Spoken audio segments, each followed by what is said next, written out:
He'd barely been gone 30 seconds, leaving the house with a loud slam. I'm still here in the kitchen, frozen. What just happened? 15 minutes ago, we were talking about. What were we talking about? I'll try to remember. Yes, I remember he went to the bathroom, and as always, he left the door open on his way out. I asked him, again, to close it. I don't feel comfortable constantly reminding him of the basic rules for living together. Close the door, wash up after yourself, take your shoes off when you come in from outside. They're simple and few. I'm not asking for anything outlandish. You are so obsessive, he retorted, his voice a little strained. Why do you always want it closed? Do I have to explain it to you again? I replied, resigned. He came back into the kitchen, still harping on about the door. So tell me, when exactly do I have to close it? I'm not the most patient person, but with him I'd learned the hard way. You have to close it when you go in, and then when you come out, especially when you are going for a number 2, I said with a smile. And do I have to close the bedroom door too? He asked sarcastically. I'd already mentioned that if the room was a mess, I'd like the door closed. And the kitchen door? I gave him a look that said, do I really have to repeat this to you? When I'm cooking, you always have to close it because the house will fill up with the smell of food. But this morning you left the bedroom door open, so this stupid rule only applies to me? What about you? Don't the rules apply to you? I took a slow breath. I'd become an expert at these kinds of conversations. Trying to keep my cool, I replied, the rules of this house apply to me too, and yes, I left it open. It was because we were in a rush. We were already running really late for the car workshop appointment. Oh, so when it suits you, you can leave it open. You are so obsessive. This isn't a good idea. I noticed his voice beginning to get louder, and as his went up, mine went down. Even though my body was quiet, my mind was shouting at me, how many more explanations does this man need? And this isn't a good idea? I suppose he's talking about us living together not being a good idea. But we've only been living together for 3 days, Wednesday, Thursday, and today, Friday, I thought. I replied, remember we left the house in a hurry because you overslept. You knew the appointment was at 9:30. He stood up from the kitchen chair and said, you always have to have the last word. You always have to be right. You're perfect, aren't you? He rattled off his little litany of phrases, like a mantra he repeated whenever he ran out of arguments. I breathed in and let the air out slowly again.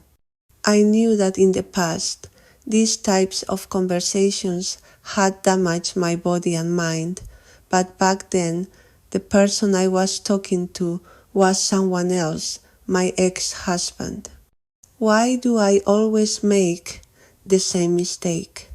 Something inside me was telling me, defend yourself, demand respect, look after yourself.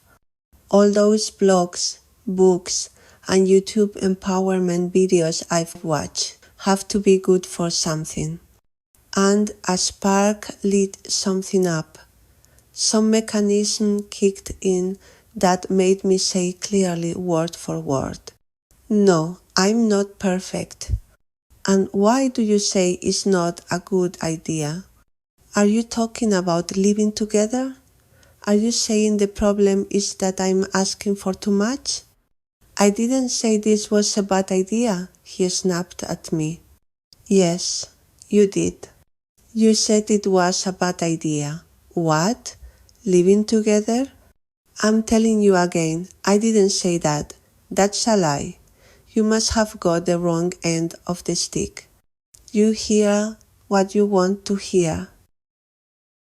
In one swift movement, he left the kitchen and went into the bedroom. He left me alone, sitting there thinking, did I misunderstand? Maybe he said something else. Am I wrong? Did I go too far about the doors? Maybe he's right. Why do I care so much about the smells? Could it be a psychological problem? I started to feel terrible, guilty that he'd left angry. Now I could hear him making a noise in the bedroom. What was he doing? I opened my phone and asked ChatGPT, "You are an expert psychologist. Is wanting the bathroom and kitchen doors closed because of the smell obsessive, or is it OCD?" I got a reply straight away. No, you are not obsessive for wanting the doors closed. Having clear preferences in your own home is about setting a boundary for living together. The problem isn't your request, but the invalidation and his blaming tone. That doesn't describe your behavior. It describes how he chooses to invalidate what you ask for. And it's not OCD either. You don't fit that profile. It's a household preference linked to your sense of order, cleanliness, and comfort. Then I asked it for a psychological explanation for what he'd said. This isn't a good idea, and how he'd reacted. In a few seconds, I had the explanation. What you're describing is a pattern known as gaslighting. It consists of denying things that happen, twisting the situation, and making you doubt your own memory or perception. Its effect is to erode your inner confidence and put you in a state of constant doubt. It is a form of psychological abuse, a pattern of manipulation that destabilizes you and gives him power.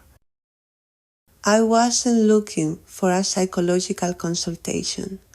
I was just looking for confirmation that I wasn't going crazy. I heard him come out of the bedroom.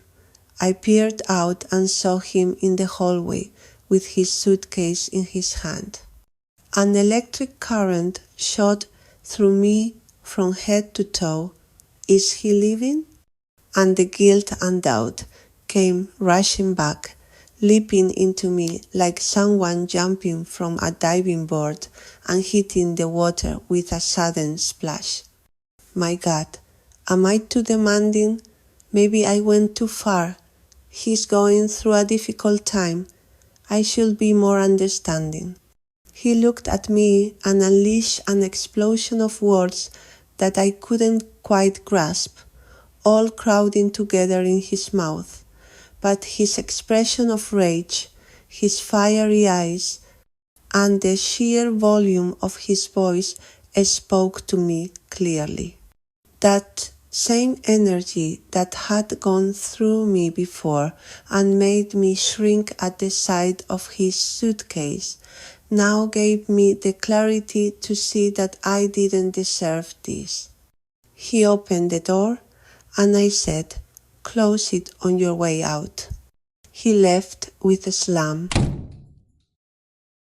The house was left empty of put-downs, insults, threats, but also empty of my doubts and my guilt. And it filled with silence and peace. He slammed the door, yes, but finally he closed the door.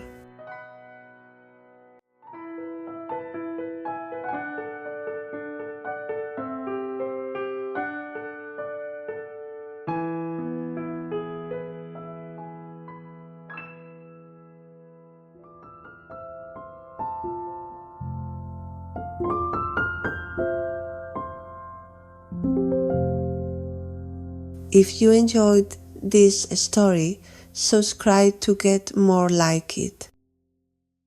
And tell me, what's the story inside you, the one you need to tell? I'd love to read it. See you in the next story.